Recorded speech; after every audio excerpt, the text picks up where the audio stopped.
In this video, we are going to see about the methods that are used for detecting the microbial diversity using culture independent methods. Introduction. Difficulties in cultivating most of the microorganisms limit our ability to study microbial ecosystem. We can't cultivate all microorganisms in a laboratory. Hence, to compensate this, we use the molecular methods. These molecular methods use the nucleic acid of a organism to study about the community structure and diversity. Some of the methods used for molecular based analysis are molecular percentage of guanine plus cytosine, nucleic acid reassociation, DNA microarray denaturing, and temperature gradient gel electrophoresis, restriction fragment length polymorphism, terminal restriction fragment length polymorphism, ribosomal intergenic spacer analysis, amplified ribosomal DNA restriction analysis, single stranded conformational polymorphism. First of all, molecular percentage of guanine plus cytosine. We have to understand that the bond between the guanine and cytosine is 3 hydrogen bond, which is stronger than the adenine and thymine, which is 2 hydrogen bond. Hence, the time taken for denaturing of a DNA with high guanine and cytosine bond is higher than the DNA with high adenine and thymine. We can also say that the closely related organisms have the same or approximately same amount of guanine and cytosine. We can't say that these two organisms are same with this G plus C, but we can differentiate if the organisms G plus C is uh, so much different. We can say that these two organisms are different organisms and are not related. Advantages and disadvantages not influenced by polymerase chain reaction biases includes all DNA extracted. Quantitative includes rare members of community. Disadvantages like requires large quantity of DNA, depend on lysing and extraction efficiency, coarse level of resolution. Nucleic acid reassociation is a technique which use hybridization of the DNA or RNA. We can do this technique inside cell too. Hence it is called in situ.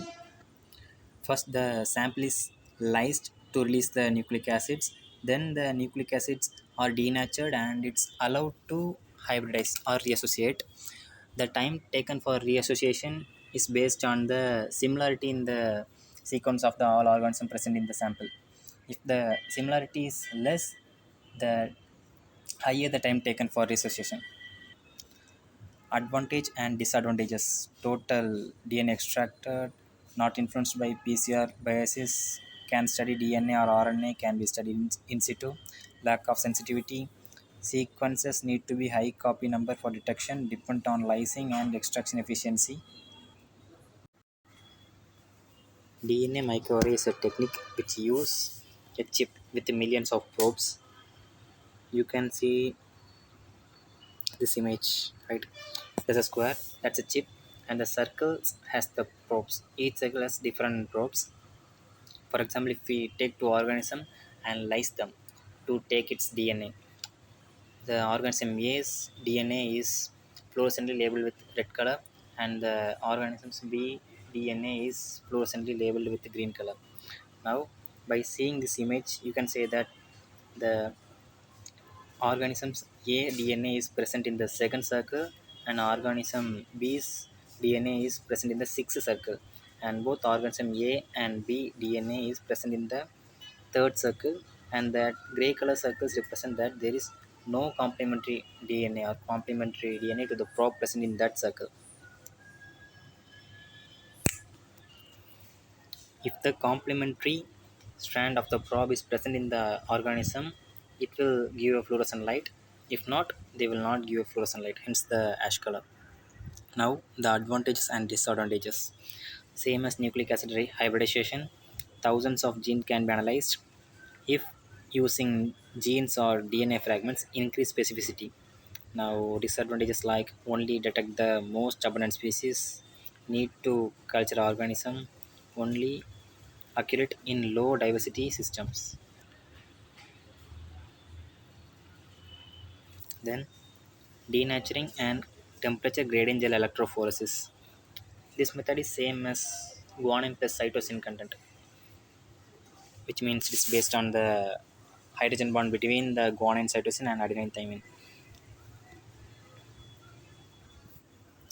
It is done with gel electrophoresis, where the top region of the Douglas gel has the low temperature and the bottom has the high temperature. Or in alternative method in which we use chemicals, the above region has low alkalinity and the bottom region has high alkalinity. If the organism's G plus C content is high, it will stay on the top of the gel, and if the adenine and thymine content is high, it will come to the bottom. Now the advantages and disadvantages are large number of samples can be analyzed simultaneously, reliable, reproducible, and rapid PCR basis. These are like disadvantages. Now, depend on lysing and extraction efficiency, way of sample handling can influence community. One band can represent more than one species, only detects dominant species. Restriction fragment length polymorphism. This method is based on the distance between the restriction site in the DNA of an organism. Now, if the organisms are of same species, the restriction site may be in same distance, and if the organism is different, the restriction site may be vary in difference. In this technique, the DNA is isolated and then it is digested with restriction enzymes. Then gel electrophoresis is done based on the length of the strands. The DNA will move in the agarose gel. Advantage and disadvantages: detect structural changes in microbial community, PCR basis, banding pattern often too complex. Terminal restriction fragment length polymorphism. It is same as the restriction fragment length polymorphism, but the DNAs are labeled with the fluorescent dyes. Hence, it is easy to detect. Now, advantage and disadvantages: simpler banding patterns than RFLP, can be automated, large number of samples, highly reproducible, ability to compare difference between microbial communities, depend on extraction and lysing efficiency, PCR basis, choice of restriction enzyme will influence community fingerprint. Automated ribosomal intergenic spacer analysis. In this method, the non-coding region between the coding region of the ribosomal RNA is used. These intergenic spacer genes has no use and of different length in different organisms.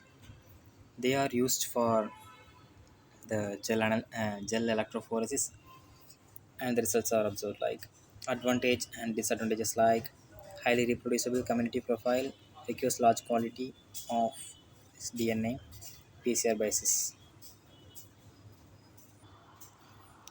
Now, amplified ribosomal DNA restriction analysis. In this method, the gene that is responsible for the protection of the ribosome is digested with the restriction enzyme, and then gel electrophoresis is done. Now, the advantage and disadvantages are highly reproducible community profile, requires large quantity of DNA and PCR basis. Single strand conformational polymorphism. In this method, a single strand of DNA is taken and allowed to hybridize itself. So it makes a conformational change. The each strand of different organism can make different conformational change, and then after gel electrophoresis, the readings will different for each organism. Based on that, the organism's diversity can be analyzed. Advantage and disadvantages are same as DGG and TGG. The technique is same. No GC clamp, no gradient, no PCR biases. Same some messes DNA can form more than one stable conformation. That's a disadvantage. Thank you.